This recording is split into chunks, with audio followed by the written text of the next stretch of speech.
Imran Shafiq, बिस्मिल्लाहिर्रहमानिर्रहीम Professor. बिस्मिल्लाहिर्रहमानिर्रहीम। आज हम लिक्विडेशन के चैप्टर का क्वेश्चन नंबर 8 डिस्कस करेंगे। तो क्वेश्चन नंबर 8 में पहले पढ़ देता हूँ, फिर हम इंशाल्लाह इसके सोल्यूशन की तरफ मूव करते हैं। कहता है Z limited went into voluntary liquidation on 31 December 2017 when their balance sheet is as follows. Liabilities उसने आपको बता दी हैं, इशूड कैपिटल हैं, 12% डिबेंचर्स हैं, उसके ऊपर फ्लोटिंग चार्ज है, इंटरेस्ट आउटस्टैंडिंग ऑन डिबेंचर है, सिक्योर्ड एज अबव है, यानी फ्लोटिंग चार्ज है, उसके ऊपर क्रेडिटर्स हैं, एसेट्स में land and building, plant and machinery, patent, stock, सन्डी debtor, cash at bank और प्रॉफिट एंड लॉस है। फिर कहता है क्रेडिटर्स में प्रीफरेंशियल क्रेडिटर्स इंक्लूड हैं 2,35,900 के, एक्सपेंसेस ऑफ लिक्विडेशन है 23,550 रुपीज़ के, liquidator is entitled to a commission 3% on asset realized and 2.5% amount distributed among unsecured creditors. The assets were realized as follows और एंड पे फिर show the liquidator statement of account. तो सबसे पहले question start करते हैं। Format आपके सामने क्वेश्चन नंबर 8 है और पेज नंबर सुहेल की बुक का 706 और 707 है। कंपनी का नाम जेड लिमिटेड है। सबसे पहले आप लिखते हैं जी फॉर्मेट में कैश इन हैंड या कैश एट बैंक। तो इस सवाल में उसने आपको कैश एट बैंक दिया हुआ है, तो पहले हम लिखेंगे कैश एट बैंक। तो यहाँ आप लिख लें जी कैश एट बैंक। तो कैश एट बैंक की अमाउंट है 3,25,000 rupees. 3,25,000 rupees cash at bank की अमाउंट है। फिर आप यहाँ लिखेंगे एसेट्स रियलाइज्ड कि आपने एसेट्स कितने के बेचे हैं। तो नीचे उसने बताया हुआ है क्वेश्चन के आखिर में कि आपने कौन कौन से एसेट्स कितने कितने रुपए के बेचे हैं। तो हम इनका टोटल कर लेते हैं। लैंड एंड बिल्डिंग आपने सेल की है 8,70,000 की, प्लांट एंड मशीनरी 10,50,000 की, फिर आपने पेटेंट सेल किए हैं 2,25,000 के, फिर आपने स्टॉक को सेल किया है 4,91,000 से, और उसके बाद डेटर से आपको पैसे रिसीव हुए हैं 6,89,000 रुपीज़ के। तो टोटल एसेट रियलाइज्ड हुए आपके 33,25,000 के। ये आपके एसेट रियलाइज्ड हुए। इसमें 3,25,000 कैश एट बैंक ऐड कर लें तो टोटल कैश जो आपके पास अवेलेबल है वो 36,50,000 रुपीज़ है जो आप पे कर सकते हैं अपनी लाइबिलिटीज़ को, 36,50,000। अब आपने 1 बाय 1 इसकी पेमेंट करनी है और पेमेंट करने का तरीक़ाकार वही है जो हम पहले डिस्कस कर चुके हैं कि सबसे पहले पेमेंट होती है सिक्योर्ड क्रेडिटर्स को। पिछले क्वेश्चन की तरह इस सवाल में भी सिक्योर्ड क्रेडिटर्स नहीं है, लिहाजा हम पहले सिक्योर्ड क्रेडिटर्स की पेमेंट नहीं करेंगे। तो पहले पेमेंट होगी इसमें लिक्विडेशन एक्सपेंस की। तो यहाँ आप मेंशन कर रहे हैं लिक्विडेशन एक्सपेंस उसने आपको दिए हुए हैं। तो सबसे पहले आप पेमेंट करेंगे लिक्विडेशन एक्सपेंसेस की। तो इस सवाल में जो लिक्विडेशन एक्सपेंस दिए हुए आपको वो 23,550 रुपीज़ है। तो यहाँ से 23,550 रुपीज़ माइनस कर लें तो कैश आपके पास बचेगा 36,26,450 रुपीज़ का। ये कैश आपके पास बच गया। उसके बाद जो आपने पेमेंट करनी है वो लिक्विडेटर की रिम्यूनरेशन है। तो आप लिखेंगे लिक्विडेटर रेम्यूनरेशन। अब हमारे पास कैश चूंकि अवेलेबल है तो हम अगले स्टेप पे मूव कर गए। तो लिक्विडेटर रेम्यूनरेशन उसने 2 दी हैं। एक दिया 3% ऑन एसेट्स रियलाइज्ड कि जितने के आपने एसेट बेचे हैं। तो एसेट्स रियलाइज्ड हुए 33,25,000 रुपीज़ के। तो आप इसका 3% लेंगे, 33,25,000 मल्टीप्लाई बाय 3 डिवाइडेड बाय 100। तो जब आप 33,25,000 का 3% कैलकुलेट करेंगे तो ये आपकी कमीशन आ जाएगी 99,750 रुपीज़।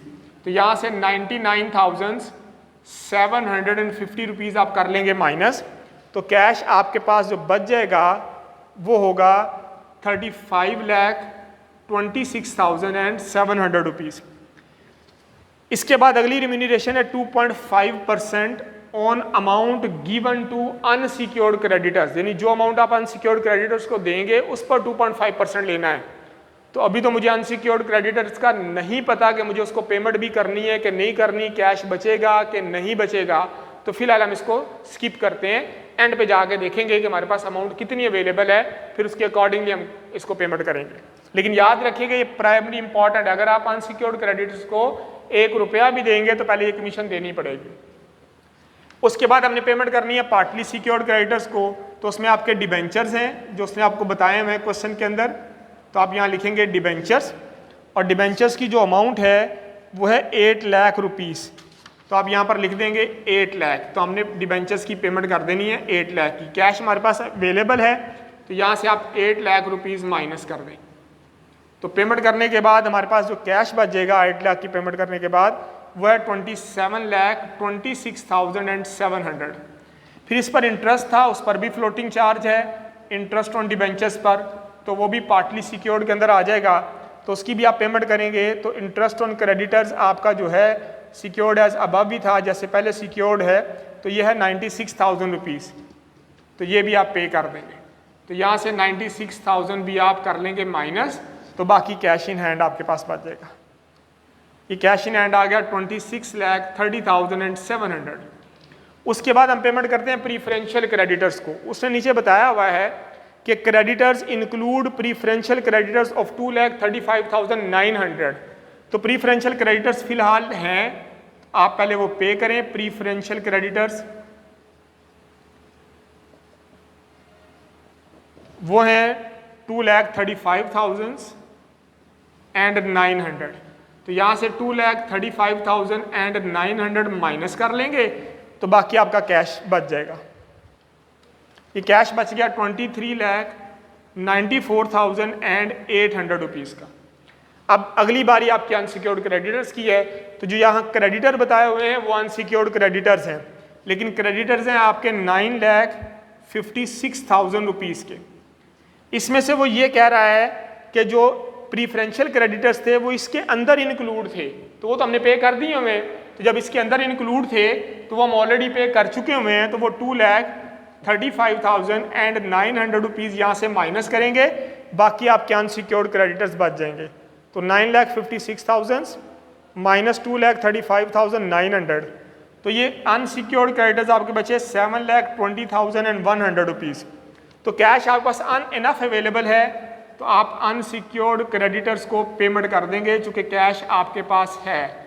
तो आप पेमेंट करेंगे 7,20,100 की, तो यहाँ से 7,21,100 माइनस कर लें 23,94,800 में से, तो कैश बचेगा 16,74,700।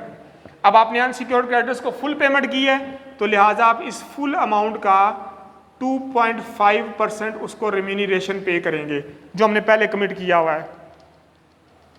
इसका 2.5% आप कैलकुलेट कर लें, तो ये अमाउंट आ जाएगी 18,002.5 है, तो 0.5 को हम नहीं मेंशन करते, तो इसमें से 18,002 आप माइनस कर लें, तो आपके पास 16,74,700 माइनस 18,002 कैश बचेगा 16,56,698 रुपीज़।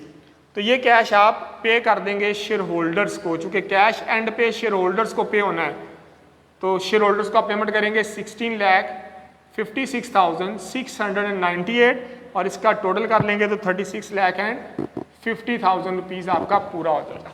ले सर यहाँ भी शेयर होल्डर्स तक पेमेंट चली गई है, तो शेयर होल्डर्स को 16,56,698 रुपीज़ डिस्ट्रीब्यूट होंगे, जो नंबर ऑफ शेयर्स पर डिवाइड करके, तो एक शेयर के बदले में पेमेंट कर दी जाएगी।